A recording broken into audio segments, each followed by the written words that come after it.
Hello, good morning, good afternoon, good evening. It always seems that I end up doing my recordings on the most overcast of days. I don't know why that is. And I also don't know why when I hit record, my slides go blank.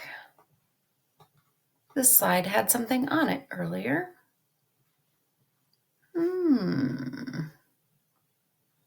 And alas, it does not anymore. Well, that was on the slide previously, it was I'm going to see if I can find it here. It was a picture of my Angelou and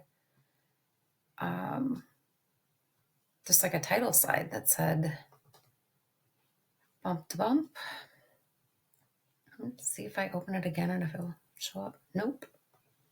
That is so weird. Oh, well, we are just going to keep on trucking. So we are in our Uncomfortable Truths unit, and we are in a portion of the unit that I have titled The Weight We Carry. And we first, I'm just going to kind of like go back and review here. And we first watched a performance by Tracy Chapman.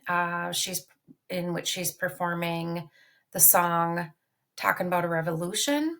And I had mentioned in our previous lesson that Maya Angelou's poem Bump to Bump just aligned really well with Tracy Chapman's song. And so I'm just kind of like connecting to where we left off last time in our talk about like the weight we carry. Tracy Chapman talks about certain weights that are carried, and Maya Angelou in the poem Bump to Bump also discusses some weights that we carry.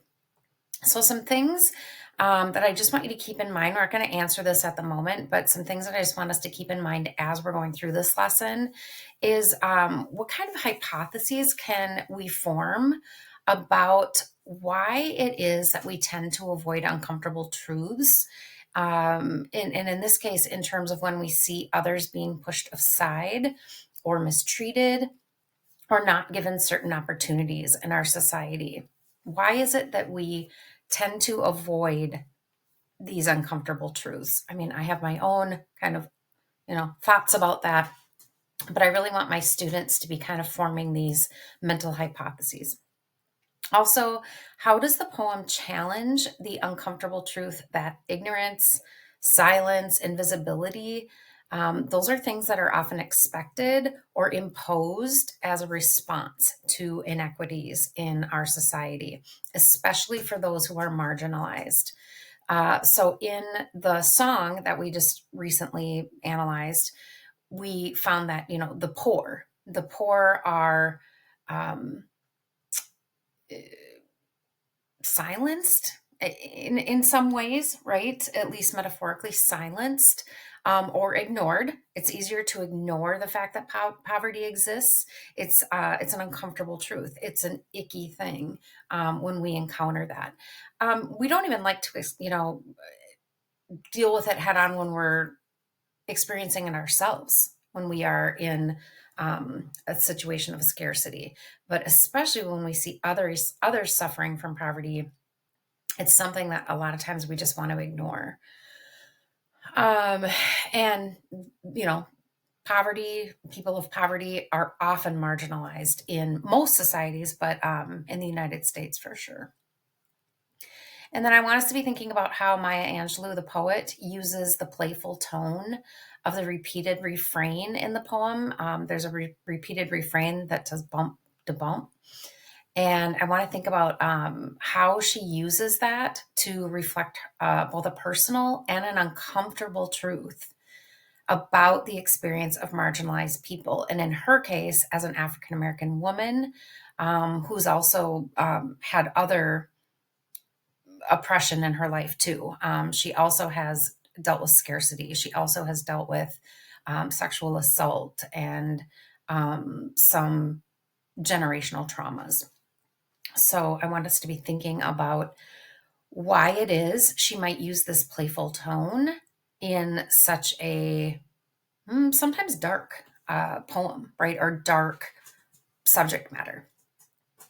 Lots of different standards that are being covered in this unit. And as we get toward the end of the school year, I'm really looking to see that each of my students has at least grown in these standards, and that you have shown some level of mastery of each of these standards in language, in reading and writing, and all of these things. And in this particular lesson, quite a few reading standards where we're discussing themes, where we're talking about the impact of the poet's choices, that we're determining what certain words mean, both figuratively and connotatively.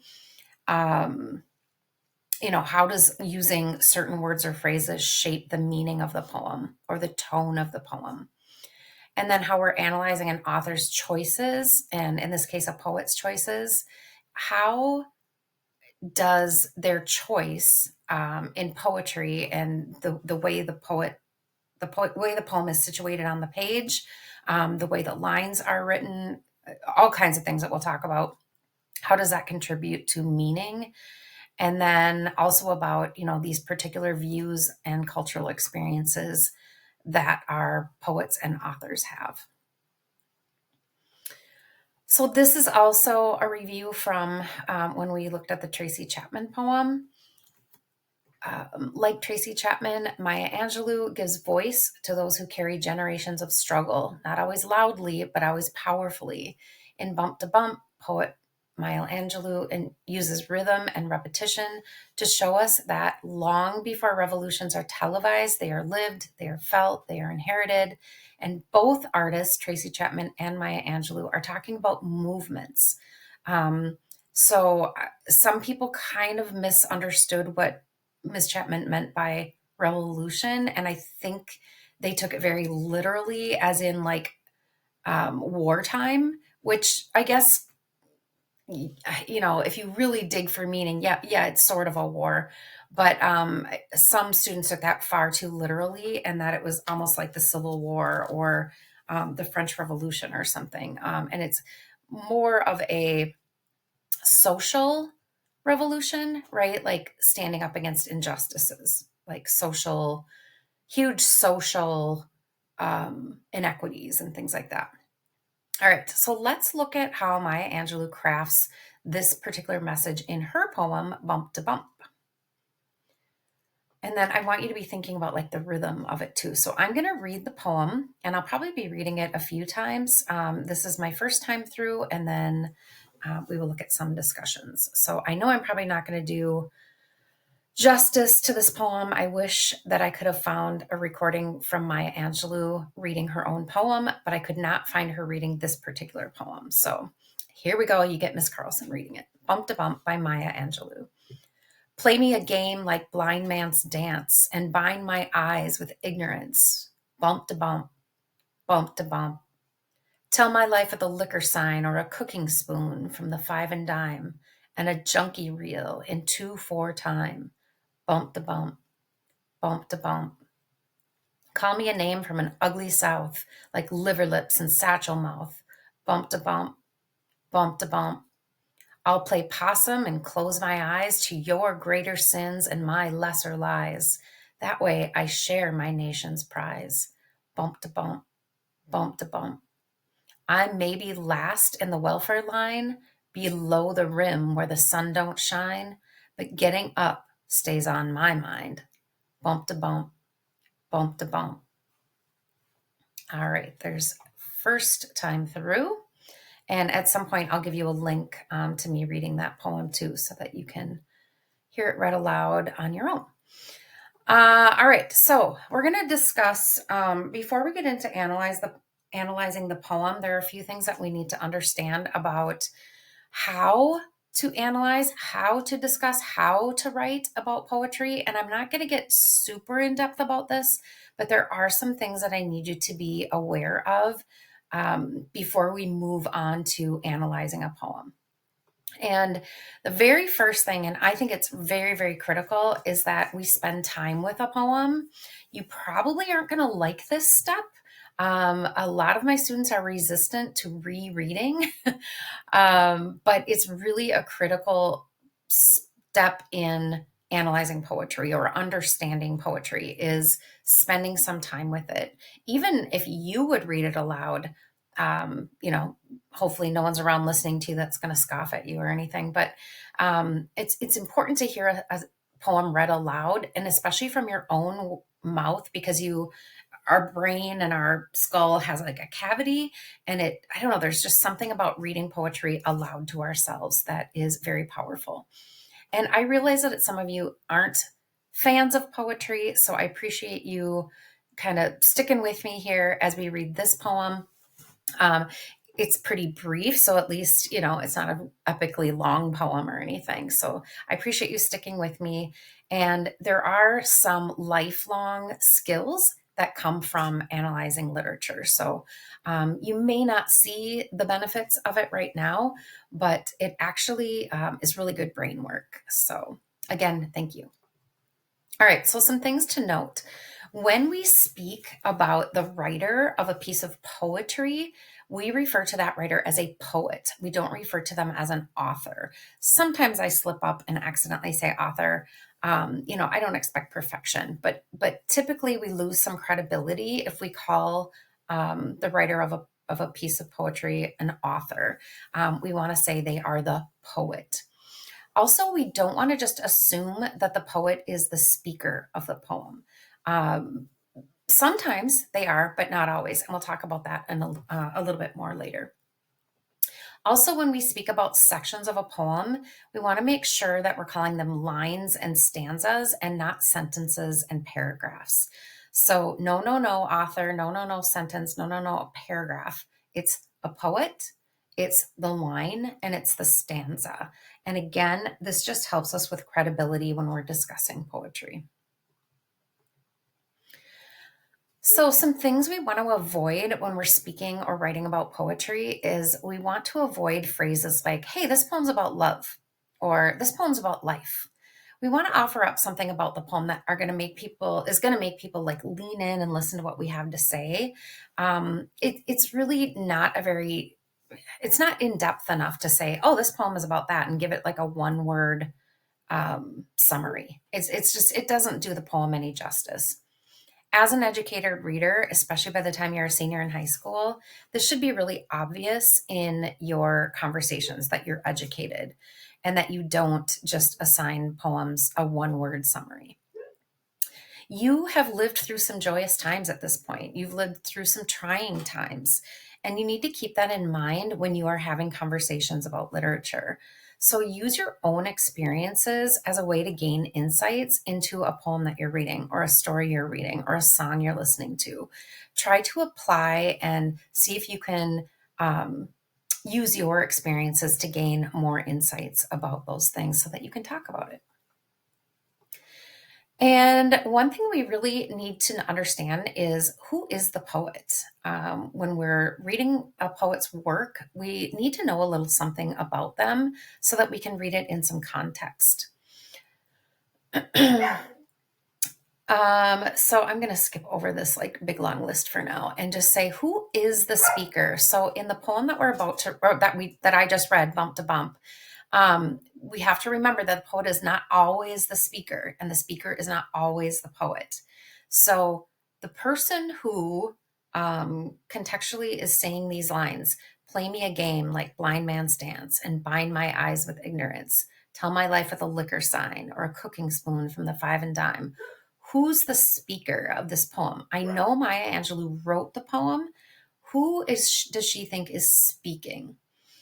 I wish I would have kept it near me. There's a great line, or a great quote of hers and I'm not reading it word for word here, but I'm just trying to remember.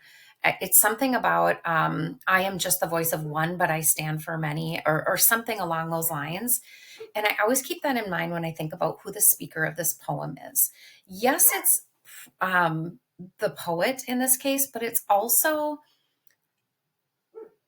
the poet as a collective of oppressed people.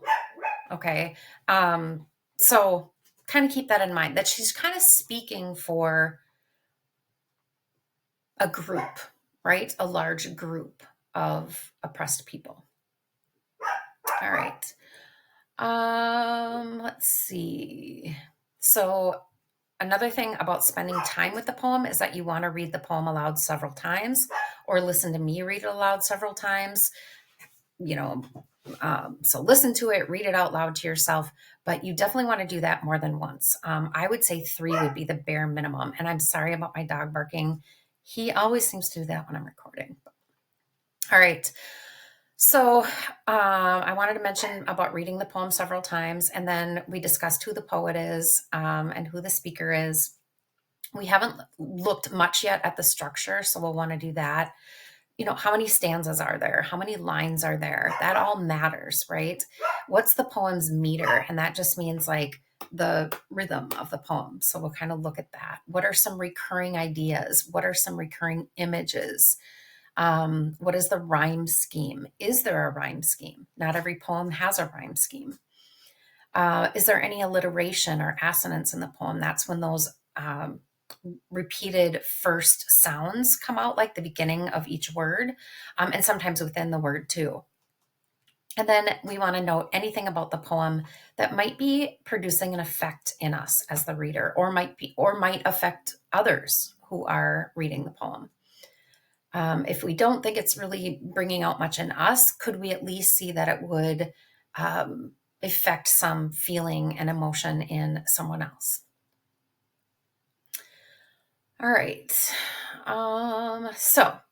Another thing that you might want to do, we don't really have time for it today, but you might want to do these things, which is paraphrasing a poem, where you think about what the coursework says about the poem, what your teacher mentioned about the poem, and that you took notes while your teacher was talking about the poem. I want you to be careful about not brushing right by words or lines or phrases you don't know the meaning of, because these are often very critical pieces of the poem. Poems have a very small amount of space to be able to get ideas across, so every word counts and every phrase counts. The poet chose things very purposefully, right? So don't just skip by things. If you don't know a word, or you don't know a phrase, or you don't understand something you're not familiar with, things that might have more than one meaning, look it up, do some research on it. And then also, do not under any circumstances steal what other people have said about the poem. Don't do that. Don't claim ideas as your own. That's called plagiarism.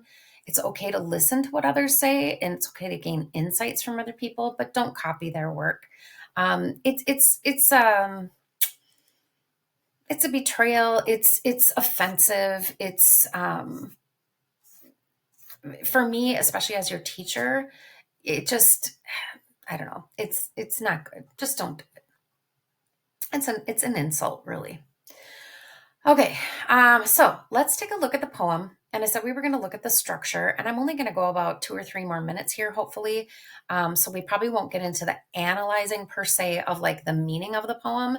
We'll probably just get through some structure at this point, and then I will record another video to get to the next part.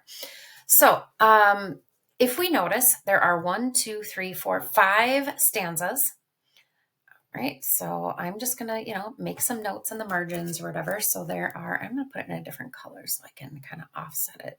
I'm feeling kind of purple today. Or no, maybe I'm feeling more like maroon or magenta. Okay.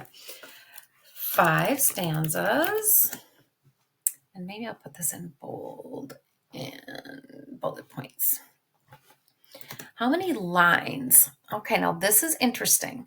So it goes 3 lines, 4 lines, 3 lines, 4 lines, 4 lines. Interesting. So 3 lines, 4 lines, 3 lines. I'm just making sure. 4 lines, 4 lines. And there's a reason for that. I don't know. I can try to infer, but I don't know why Maya Angelou wrote this the way she did.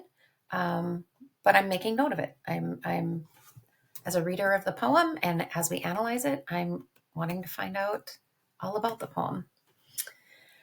Let's see. So how many lines is that total? 7, 14, 18 lines total. She packs a lot of wallop in only 18 lines of poetry, so that's kind of cool. Another thing I'm noticing about the structure is it's fairly symmetrical. If it's not exactly symmetrical, it's fairly symmetrical. I'm going to say symmetrical looking. And I don't know if I want to start this yet, but maybe I will. The fact that I can see I am going to say that it's part of structure, because as soon as I glance at this poem head on, I can see that there is some repetition, because I see that the last line of each stanza is identical.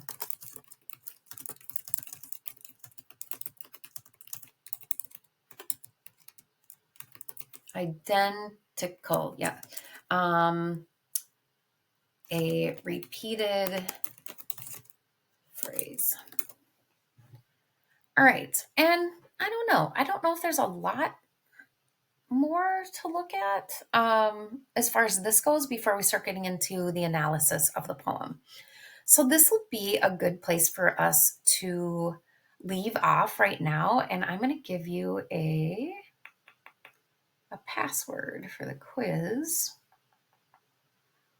And let's see. Let's say that poet is our password. And let's do all caps, because that's what we've been doing lately. So poet is going to be our password for the quiz. Poet. And I appreciate you being here, and we will see each other again soon.